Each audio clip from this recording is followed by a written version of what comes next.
All right, so my SpeedHut fuel pressure gauge.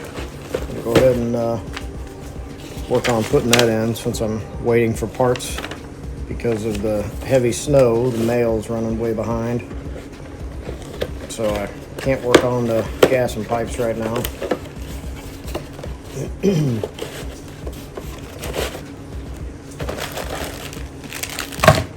So this is a factory 5 made gauge, so it will match everything that's in the car now. Same size, same text and lights and everything.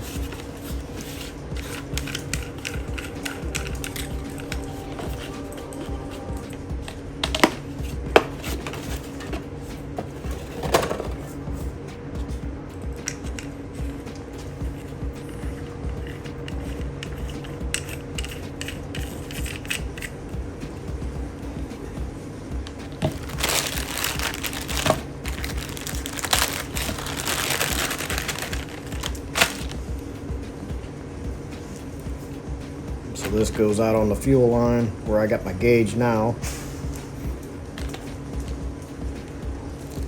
And run this inside to the gauge itself. Right here. Very simple setup. All right, and then so this runs to the power. I got the dash pulled apart. It's already there in the dash. Get to all the gauge wiring. SpeedHut.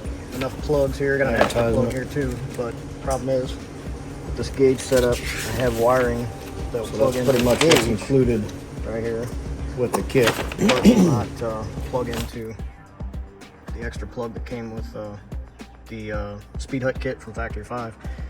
So I cut this wire since it was the longest one there. I cut this wire. Now I'm gonna splice these two back together along with the other end of this wire that came with the new SpeedHut gauge, and that's it there. So I'll splice all three of these together, shorten it up a little bit, and then I'm gonna cut a hole right here and put that gauge in there. So 4 gauges on top, 3 on the bottom. As of now, I got another gauge I put in that was extra. I know it was the oil pressure, oil temperature. I ordered that one special from SpeedHut, just like I did the fuel pressure gauge. And the water temperature came originally volts, clock, and the fuel there. Never trust this thing. It's always up, down, all over the place. Can't really go by that. I mean, it works, but it's it could be a little more accurate.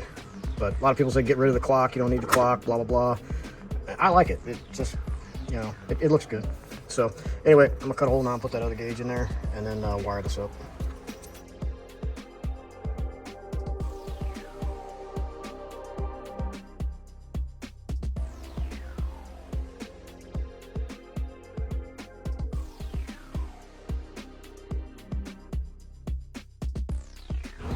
All right, splice is in, heat shrinked in, plugged it into the back of the gauge. Let's see what we got. Got lights. Right, so I got lights on the fuel pressure gauge here. All right, now I just got to run the sending unit wire through the dash or through the firewall, and then over to here so that I can drill the hole.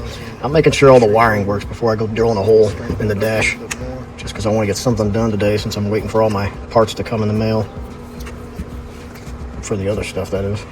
Always something to do, it seems like, though. You can always bounce around, especially when you're building the kit. All the parts don't come in.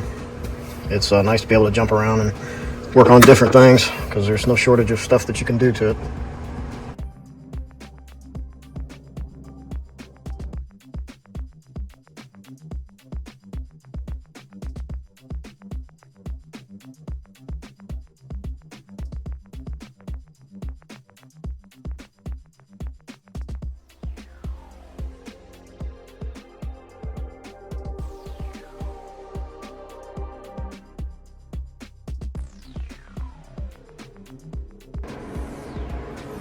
All right, so I took my gauge out. Get my gauge mounted there for my fuel pressure.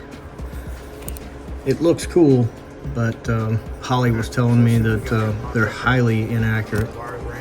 So Plus, I would like to see the fuel pressure inside while I'm working with the car, starting it and etc. You know, so that's why I decided to go ahead and put this in there. But this is the sensor.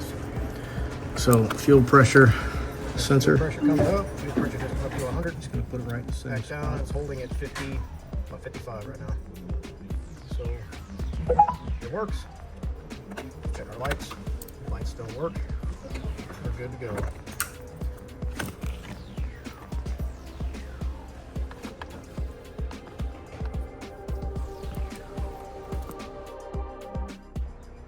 All right, so I got the hole in, got it all wired, getting ready to lock it down in here.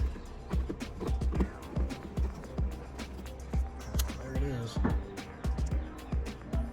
Now screw it on, close it all up.